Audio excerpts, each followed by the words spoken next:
Hey everyone, I'm Rushlock, and this is the latest episode of EVE Online's The Pulse. Their kind of overlooking video for upcoming events, changes, news articles, things of that nature. We're going to watch this at 1.5 speed. If you're not familiar with it, go to settings. You can change the playback speed of a video, help save some time. Let's go.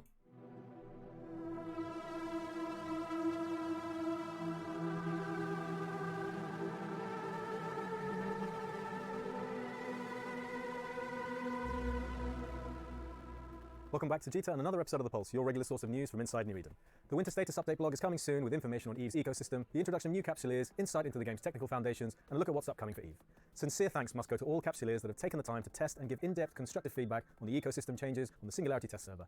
Please continue to join the discussion on the forums and check out the blog for details of how these changes are evolving, how new players receive a better onboarding process today, and how investment in technological foundations will set EVE up to thrive into its third decade. The fusion. So breaking that down real quick, basically, hey, constructive feedback, huge term use there. The screeching, the ringing, the echo chambering, useless. But if you actually popped on test server and provided actual feedback based on numbers and personal experience and things of that nature, that had use of it. They mentioned the new player experience a good bit too, because you have to remember new players coming in will have never seen a different gathering, harvesting environment, right? They'll only hear about it from bitter vets, and they won't have the same emotional reaction that established players will have had. But yeah, basically they're like, hey, thank you for testing those that actually did and did something useful. To the rest of you still screeching, enjoy the updates because they're still coming.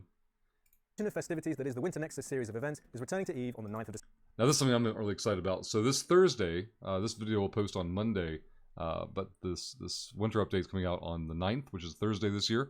And I am looking forward to it. Some Explo sites for the winter event. Can't wait to get rich, but let's see what else they've got in store for us. December. As part of the Winter Nexus, there will be free daily login gifts, the Chilling Spree daily challenges, White Storm combat and exploration sites, traveling volatile ice storms, and filaments, plus a few surprises.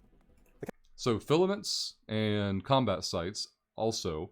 I'm wondering, are the filaments going to teleport people to the storm? Because what's the storm going to entail? We'll find out Thursday, of course. Capsuleer Chronicles, a new EVE Online comic developed in partnership with Dark Horse Comics, has just been released. The first chapter in the 4-part series, focused on the Triglavian invasion of Raravos, is available online digitally right now for free, with the rest of the series to be released throughout 2022. Check out the link in the description below to download Chapter 1. So I am a huge comic book nerd, and this is awesome. Dark Horse has been popping up everywhere lately for me. They're making video game guides, apparently. Octopath Traveler came out a couple years ago. I just saw a guidebook for that a couple weeks ago. I didn't realize Dark Horse had made, and when I saw that, I'd seen other guidebooks they're doing. When I buy guidebooks for a video game, it's usually nowadays for not the walkthrough, but just the art, the stat tables, just the little extras that you used to have, 10, 15 plus years ago. But yeah, Dark Horse stepping in and getting more active with video game studios, I think is awesome. I like the idea of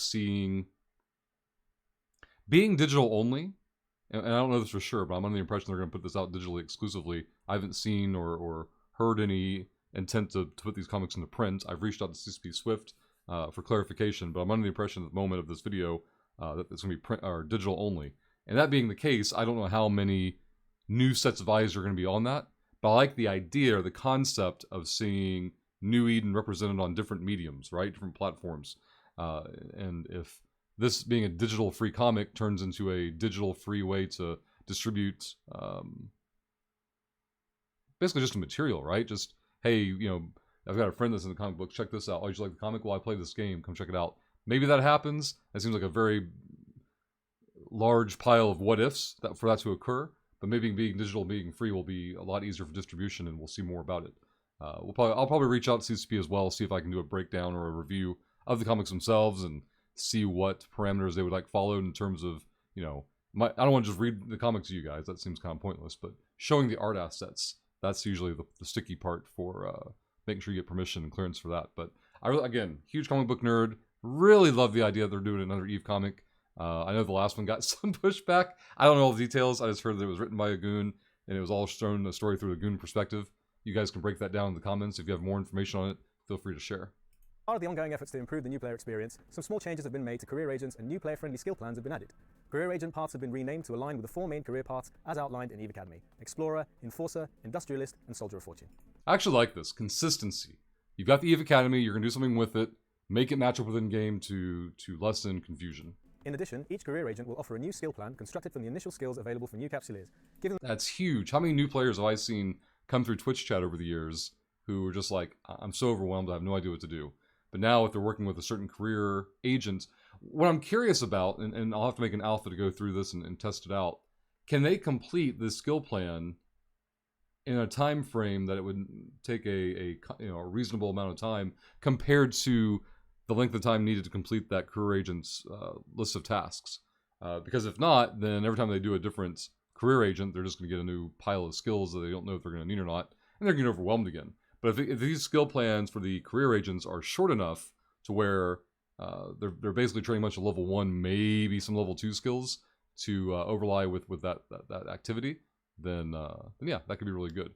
If they're getting like a 3-day train on a single career agent, that'll be a bit much, but like I said, I'll have to make an alpha and check it out. If any of you have done so, if any of you have made a new character recently and already looked at this, again, post in the comments, let me know what you've seen so far. and what they need when embarking on the adventures provided by the relevant career agent. Corporation skill plans will be going live in client on the 7th of December. Player corps will be able to create, manage, and share skill plans suited to their own needs and activities. As a result, a new corporation role will also be added, the Skill Plan Manager. This update will also contain further improvements to the skill plans feature in response to Capsuleer feedback, so keep an eye on the patch notes. That's actually really cool. I like that idea. That way, when you join an in-game organization, for me, it's like the buyback programs. If you're in an organization that doesn't have some kind of buyback and just expects you to haul your own stuff back to market because they're not buying it in locally, or now in the future it'll be, do they have a skill plan for you? If not, okay, they're not really a relevant active group anymore. New players should look for another group, kind of a thing. It'll be another metric to measure player groups by. Back to the investment in EVE's tech foundations, it's time to bid farewell to DirectX 9, support for which will be discontinued in January 2022. This will be the catalyst for future graphics engine improvements. So, this is going to get to the technical side. It'll go over my head, so you guys tell me more about it in the comments below.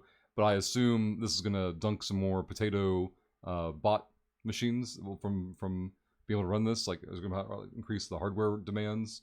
I have no idea. But if you guys know more about it, tell us down below the video. And optimization, as well as a great many opportunities for high fidelity visuals in the future. Check out the blog link below for full details of the deprecation. So, rip bots and pores, right? The Sakura Anniversary Bundle, celebrating 1 year of Japanese localization in EVE Online, is now available in the EStore. The bundle contains 1 month of Omega, Plex, 50,000 skill points, plus the Sakura Shumyu skin for the Caracal and the Vexor. In addition, Sakura Shumyu skins for Marauders and select battleships have returned to the New Eden store. Both the bundle and the skins are only available until the 13th of December. EVE Down Under took place... So initially, seeing like an advertisement, like a sales pitch in one of these Pulse videos, I'm not a big fan of, but this one's time sensitive. And the time sensitive ones, to me, really, really matter. These skins, which look great in my opinion, at least are time sensitive and worth a mention. If it were just like, hey guys, we're doing a Plex sale, because, yay, stop by the store, have a great day, that would be a little dry to me, but at least this one was time sensitive. They're going to mention EVE Down Under next. As an online-only event on the 20th and 21st of November, with CCP Convict and CCP Larrikin in virtual attendance. Check out the stream on CCP TV for the developer chat and AMA, as well as some close battles in the PvP tournament. And don't miss the community beat for more EVE community happenings. That's all for another... I would actually like to see more of this happen. Player-ran events. Like, there's only going to be so much done by CCP. It's great that the AT is back. We had a couple of years there where it looked like that, this wasn't going to be a thing anymore. There's always been discussion, like, should EVE push into esports, and maybe with the arena, like the Abyssal arena, maybe something can be done there. They're gonna have to push on that and develop it, and time and resources going into that cost them money. So maybe something will happen with it, maybe it won't. I can't imagine them looking to do an esports initiative without doing much to develop their Twitch presence. But again, that's one of those time tells later on. Another episode of The Pulse. Thank you for joining us. Remember to check the description below for more information on the stories that we've covered. Hit subscribe and the bell icon to stay notified of any new content that we post. See you next time, Capsuleers. Well, there you go. We'll post a link to the original video in the description down below, but thank you for checking this out. Again, anything you have feedback on, please put a comment down below in the video. It's a huge help, and I like hearing from you guys. This past weekend, I had a great conversation with an individual, and so I really appreciate that somebody took a lot of time and effort to, I can't say a lot of time and effort, I don't know how much it took them, but the effort that was displayed was definitely appreciated. So hopefully I hear from you guys in the comments down below.